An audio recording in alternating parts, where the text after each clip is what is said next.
Les salins de Sfax se profilent le long du littoral sud de Sfax, à proximité immédiate du port de pêche et du centre-ville.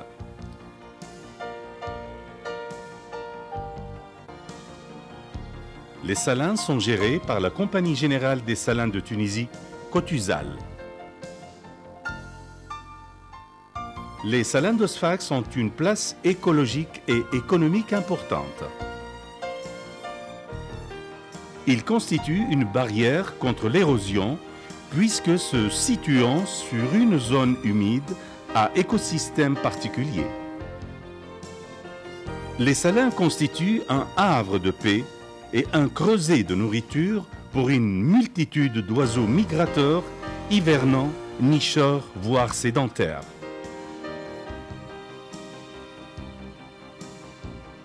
Au niveau économique, les salins permettent de produire en moyenne 300 000 tonnes de sel par an, outre du chlorure de magnésium. 100 personnes sont employées dans les salins de Sfax pour l'entretien des bassins, la récolte, l'emballage, le laboratoire, l'administration. Plusieurs autres activités traitent directement ou indirectement avec les salins. Transporteurs, agents du port commercial, industriels. Sur le plan paysager, les salins de Sfax offrent un spectacle de premier choix, notamment en saison de récolte du sel, octobre-février. Bassins bariolés en rose et blanc. Lorsque les bassins sont pleins de sel, on se serait imaginé en station de ski européenne avec les tapis de sel successifs. Le sel produit par la Cotuzal est entièrement naturel, utilisant seulement les bienfaits du soleil pour évaporer l'eau et le vent pour faire circuler les quantités d'eau de mer introduites dans la zone par l'ouverture d'un sas. Cette eau passe d'un bassin à un autre jusqu'à parvenir, après un parcours de l'ordre de 50 km, vers les cristallisoires ou bassins de récolte.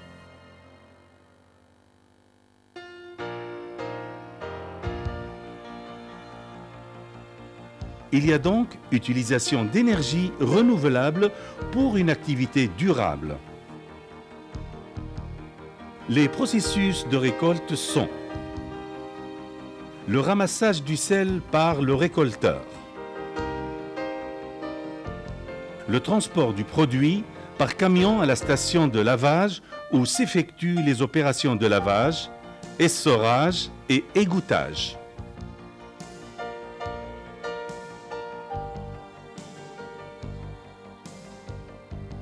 Le stockage sous forme de camel, grand tas de sel.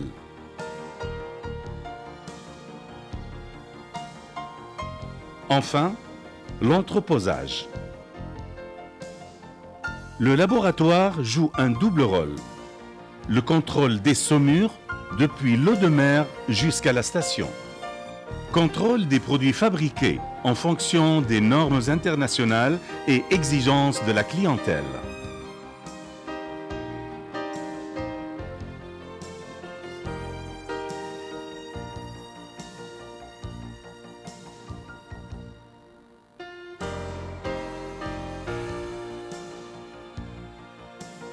Les produits sont multiples. Une partie vrac est exportée par camion vers les bateaux vraquiers. Pour le marché local, mise en sachet de 1 kg. Blanc, sel de cuisine. Iodé bleu, sel fin iodé séché. Boîte verseuse de 500 et 750 grammes. La fleur de sel présentée dans des pots en céramique artisanale. Les sacs de 25 et 50 kg pour l'industrie agroalimentaire, présentés en sac. Jaune, sel fin. Et vert, semi-moulu et gros pour la conserverie et la salaison. Bleu à fond blanc pour la boulangerie, fromagerie. Rouge, sel ultra fin pour l'alimentation des bétails et la pharmacopée. Rouge à fond blanc pour les industries diverses, tannerie, détergents, cuir et peau. Big Bag pour l'industrie pétrolière. Pastille de sel pour l'adoucissement et la régénération des eaux.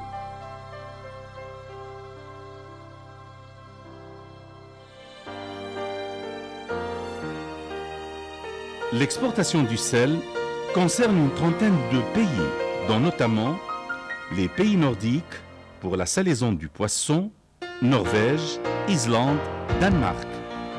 D'autres pays européens, Italie, Croatie, Slovénie, Bulgarie, etc. L'Afrique, Nigeria, Cameroun. L'Amérique, États-Unis, Canada.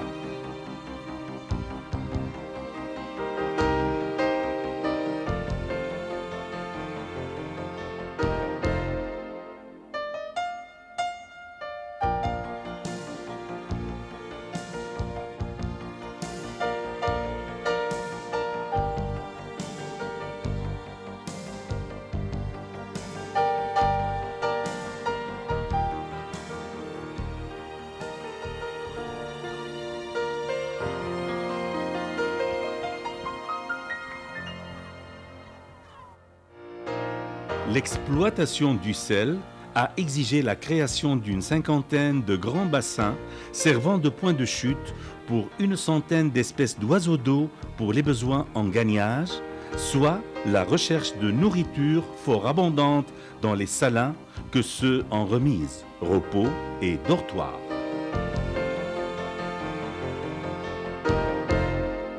La zone humide support des salins est considérée par l'Union internationale pour la conservation dans la nature une zone ZICO, soit une zone d'importance pour la conservation des oiseaux, puisqu'elle accueille annuellement plus de 100 000 oiseaux d'eau entre hivernants, nicheurs, sédentaires et migrants.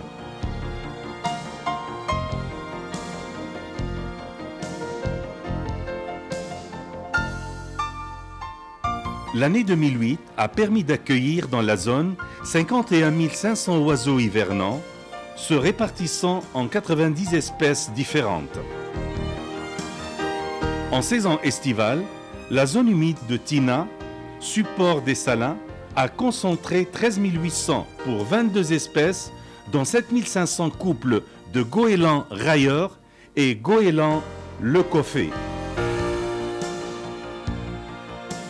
Les goélands railleurs ont l'habitude de nidifier en grandes colonies pour se protéger collectivement des prédateurs.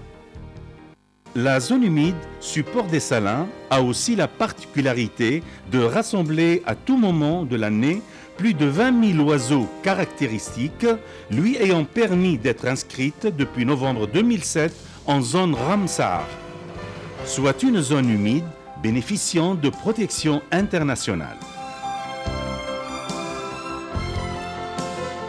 Plusieurs espèces de la zone se caractérisent par leur grande beauté. Les flamants roses, les aphocettes élégantes, les spatules blanches. En général, il s'agit d'espèces cohabitables sans intergènes, quasi entremêlées, que ce soit pour la recherche de nourriture ou pour la nidification.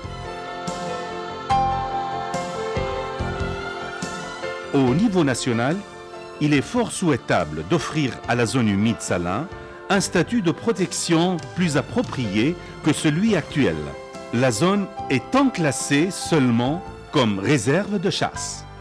La présence des salins constitue un élément de consolidation pour faire de la zone humide de Tina un lieu préférentiel pour la population aviaire. La présence des salins est une condition nécessaire pour conserver et pérenniser la richesse ornithologique de la zone.